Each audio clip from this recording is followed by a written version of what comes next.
I sucked as a wife, and my husband sucked as a husband. See, I think that God was using him to prepare me for my real husband. Now, our marriage didn't start out that way. It just ended that way. And honestly, I truly believe that he'd make someone a very good husband and man when he decided he wanted to be one. At the time, he wasn't ready. See, I was in a place and I thought I was ready. But I learned that I was far from ready. See, I was ready for the idea, basically, what I would say. I was ready for the idea of marriage. I was ready to be a wife. But in all actuality, I didn't know what it took to be a wife. Um, I had been doing things my way for so long, I didn't know that when you get a husband, you gotta do things his way. That you have to put yourself aside sometimes to allow him to be a man. And even when the things that he decides for the household don't necessarily work out the way that, you all anticipate them to work out, you still got to allow him that space, and you got to be there as that support and that comfort to him, in the end. I didn't know that. See, I was very, very opinionated in my marriage. Um, and when I asked his opinion on some things, sometimes I wouldn't take it. Sometimes I would still do things my way. What's the use of asking if you're just going to do what you want to do? So I wasn't ready. I wasn't ready. I didn't know what it was to allow a man to lead. But I learned that. I learned that. See, my failed marriage taught me a lot about what it takes to succeed in a marriage. Yes, it did. And not only a marriage, a relationship overall. See, I learned that even after the marriage, a man has to have that freedom and that room to be a man. And us, as their woman, have to stand with them. We have to stand with them. And sometimes we got to move out the way and allow him to just lead. Now, there are some wonderful men who can lead a family. I mean, lead them. There are some wonderful men, but there are some that we as women should not be following because they, in fact, don't know what it takes to lead. There are some men who have that quality but are just not what I would consider marriage material because they're not done doing all those things, that a single man would do. See, they don't want to put down the extracurricular activities with other people.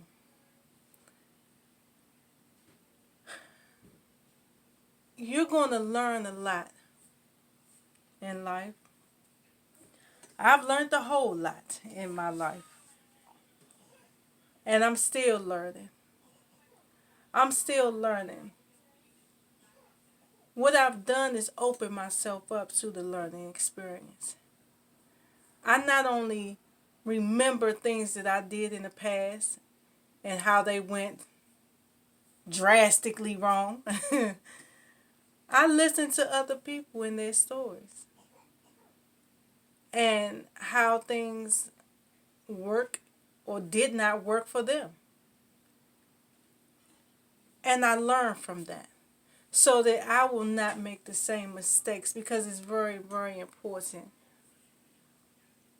I would think for all of us to be successful in our relationships, to be successful in our marriage, to be successful in everything that we do is very important. But to do that, we have to be willing and open to listening to others and learning from their experiences.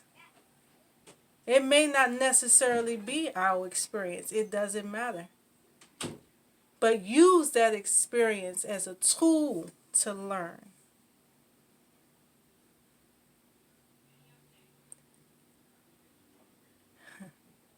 I just was thinking about the success of a marriage, the success of a marriage, and how it's give and take on so many levels.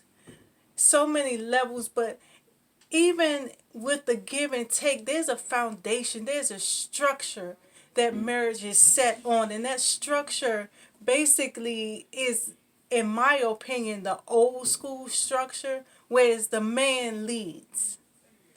And it's very, for me, it's very important to have the man to lead.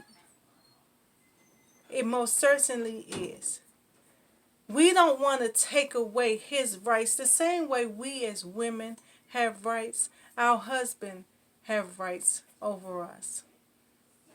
Now, I don't know if we all need to go back to biblical times and really research and look it up and figure this thing out, but we've gotten so modernized with everything, you know.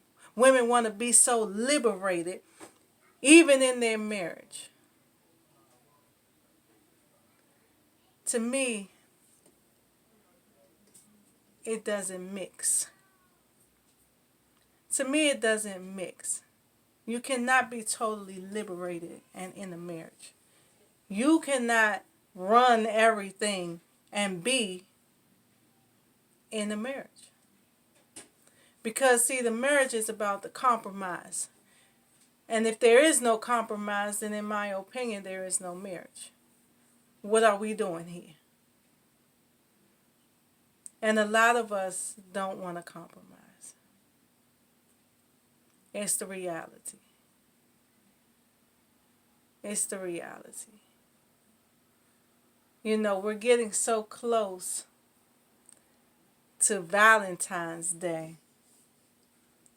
And a lot of us are reflecting on the year or the years that have passed. And a lot of us are trying to figure out how we're going to make right our wrongs and how we're going to get our relationships back where they need to be. Communication is vital in everything, but not only with communicating. You have to be willing to listen. You have to be willing to change. You have to be willing and you have to accept those things that your partner bring to you that are of concern to him or her. It's very important. It's very important for us to succeed because, see, we don't get into these things with the mindset of failure. We just don't. And my cousin once confided in me that a marriage is not an easy thing by far. And there are going to be some hurdles that sometimes you're going to feel like you will not be able to survive. But she's proof that they're surviving. So they figured out Now, there's no recipe for it. You can't just follow a 1, 2, 3 step thing, because what worked for them may not work for you or me or anyone else. But you have to be willing to come up with a plan for you and your husband or wife, so that you and your husband or wife can be successful in your marriage. It is very important. Very important. Other people from the outside, we tend to bring them in a lot of times to our marriage, and we need to leave them out. We need to leave them out because they only stop us from really getting down to the nitty gritty of what our problem is. And to be successful, you have to get down to the nitty gritty of what the problem is. You have to come up with solutions to those problems, and you have to be diligent in the search of finding solutions to those problems. It is very, very important. Very important. Someday I will prepare myself for marriage again someday. And I do not, by any means, want to make the same mistakes that I've made before. So everything that I do it in a mindset when I'm dealing with certain people, when I'm dealing with men, when I'm dealing with whoever. I deal with them according to how they should be dealt with. A man should be dealt with, whether he's my husband or not, as a man. And respect it as that. Respect it as that. And I try to, even though the relationship factor is not there, balance it out so he will never feel slighted in who he is. Never. I mentioned once before in my Wisdom on the Go called friendship. Any relationship that you're in, you have to build as friends first. So as building as friends and me respecting you as who you are and giving you your rights, that there is a great foundation for something wonderful when you're courting and building towards marriage. Because ultimately, everyone should have their mind set towards marriage. We don't want to continuously be living in this thing called sin. We're living in the times where it is way too acceptable to us as human beings. But when you think of it in the righteous aspect, it is not acceptable at all. And I am very much aware that it is a process. Very much aware that it is a process. And that it may or may not for some of us be an easy process. But we need to start working on that.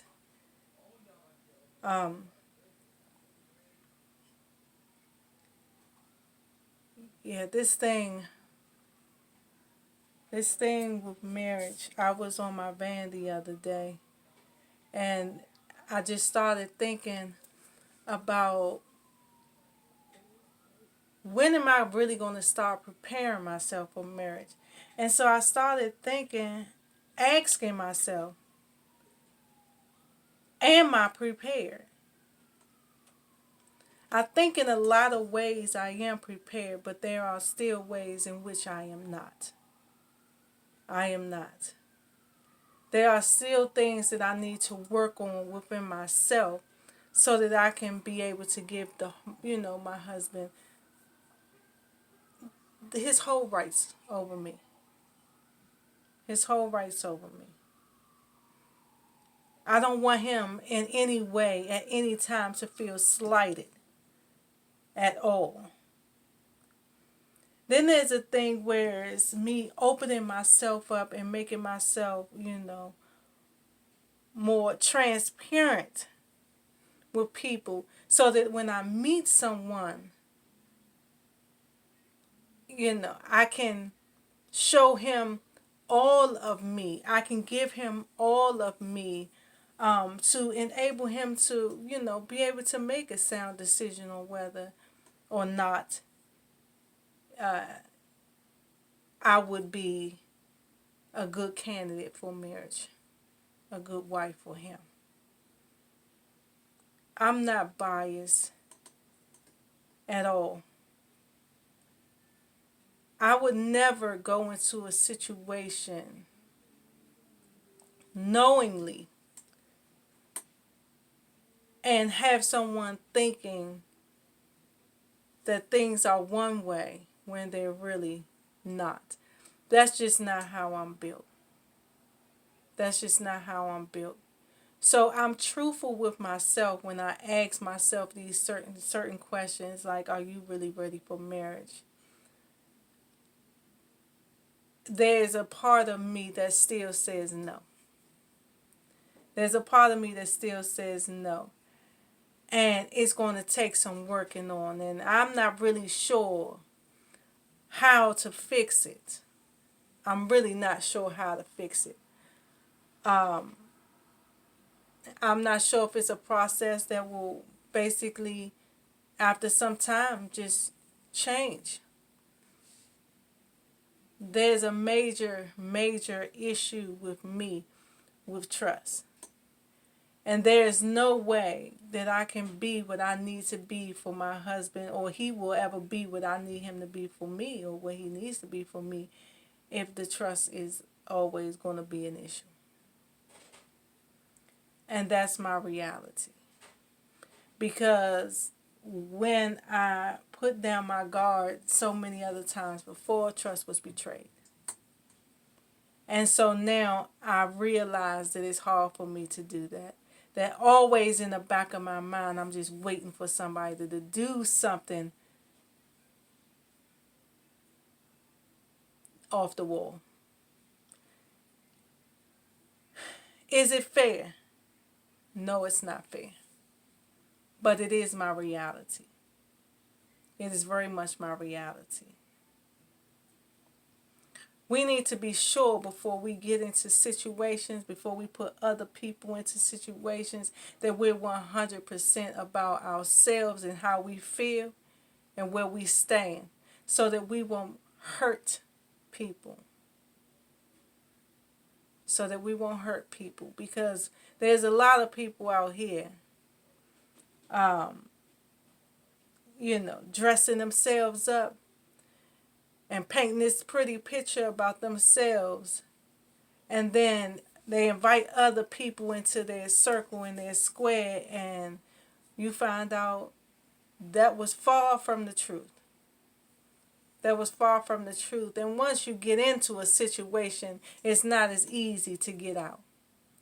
So we have to be mindful of that. Very mindful of that.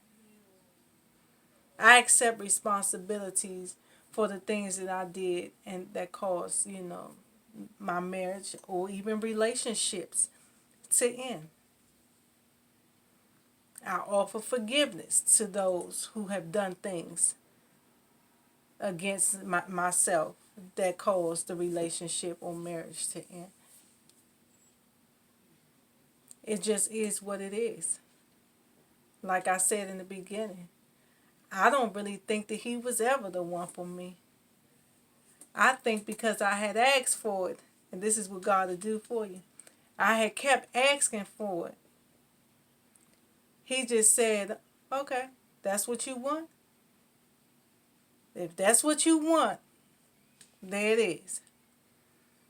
But the whole time, he had something better for me. I just didn't know it. So I kept on pressing the issue about this, what was in front of me, when I should have waited. And so he allowed me to go through that. He allowed me to see with my own two eyes how important it is, to wait, to be sure, to understand your role as well as the role of your partner.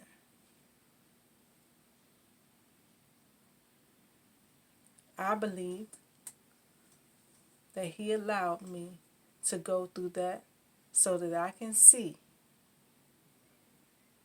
that what I want, what I desire, is not always what's best for me. And I have to trust in Him and allow Him to lead in more areas of my life. Because I look back on that situation and I feel like I did not allow Him to lead. Had I allowed Him to lead, the signs, everything, the signs began to be clear, even more clear after a few weeks of marriage, that that's not what He wanted for me. But it's this thing called free will. So we have to be really, really, really careful. And we have to get ourselves in a situation of understanding where we stand. Where we stand. And being truthful. You can't do it with lying to yourself. A lot of people are out here lying. I want this, I want this. Are you ready for it? Are you ready for it? You know that old saying, be careful what you ask for because you just might get it? Yeah. Be careful what you ask for because you just might get it. And it may not be what you think it is. So, I just wanted to talk about, I'm no expert in marriage. As you see, I'm learning trial and error like everything else in my life. I know what did not work for me. I know it did not work for me. Never take the rights of your husband. Never take the rights of your wife. That never works. That never works. That's the moral of this whole story. The moral of this whole story, and understanding that everything is about compromise. We're giving and we're taking. And we all have a place and we all have a role to play in our marriage. And we have to play it wholeheartedly. Wholeheartedly. But with that, we have to have a clear understanding of what it is we have, what it is we want, and what it's going to take.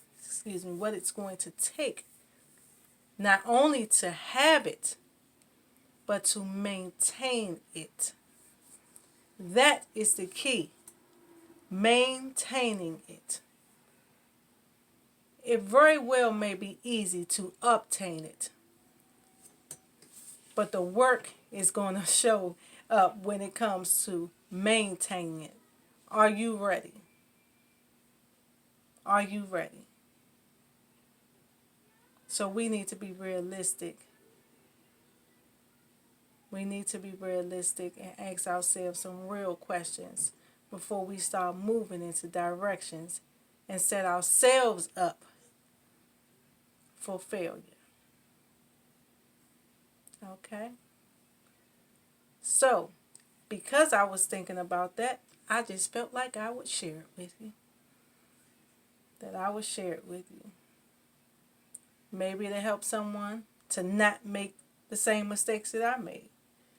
Maybe it'll help some people to turn around what's going on inside their marriage and understanding and getting to know each other better so that you can be better for one another.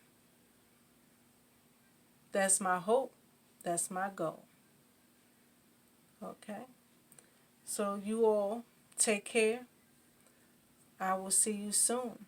Keep loving each other righteously, wholeheartedly, sincerely, and giving of yourselves unconditionally knowing that the greatest reward does not come from man.